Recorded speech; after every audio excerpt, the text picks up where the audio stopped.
Today, we are going to be talking about how we can take care of our voice and proper singing technique. Let's begin. So, keeping our voice healthy is super important no matter who you are. Everyone needs to know how to properly take care of their voice. Unlike a piano or a drum set, you can't go to the music store and buy a new set of vocal cords if yours break. This guide is going to show us how to take care of our one and only pair of vocal cords. The first thing that you can do to take care of your vocal cords is to keep hydrated. So our vocal cords need to stay moist so that when they vibrate, there's no friction there. So the best way to do this is to drink lots of water.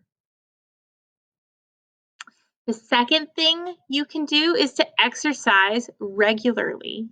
So when you are in PE with coach, you're also working on a healthy singing voice.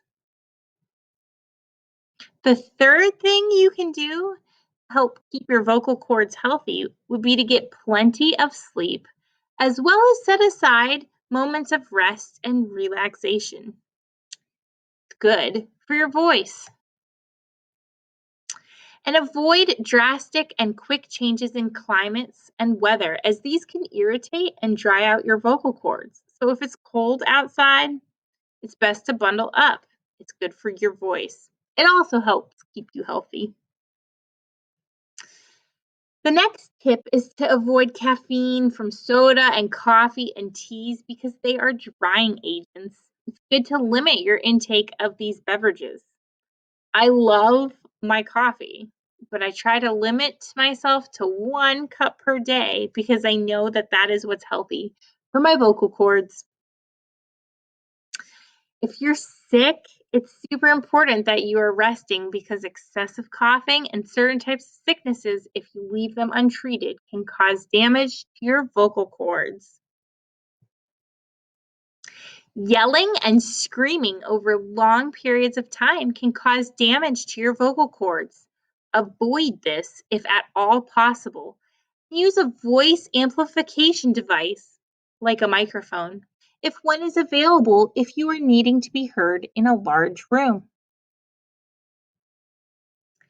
Things like drugs and alcohol are terrible for your voice. It's extremely dangerous to your overall health as well as your vocal cords. These substances dry out your vocal cords, causing them to become coarse and rough when vibrating together, thus allowing greater opportunity for nodules, which are little bumps and sores on the vocal cords, to develop, as well as other throat illnesses, such as chronic laryngitis, or worse yet, throat cancer. So stay away from those things. We're now going to talk about proper singing posture. So, tip number one is singers should stand tall and they should be feet shoulder width apart with one foot slightly placed in front of the other. So, nice and tall when you are singing. Singers should make sure that their knees are relaxed and that you have a slight bend in them so as to prevent them from locking up, because locking your knees can cause a singer to pass out.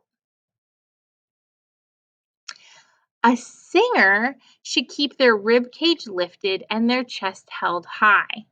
This allows for maximum air capacity in the lungs.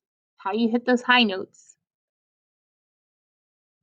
Tip number 4 is singers should always let their arms and hands hang relaxed to their sides with a slight bend in the elbows.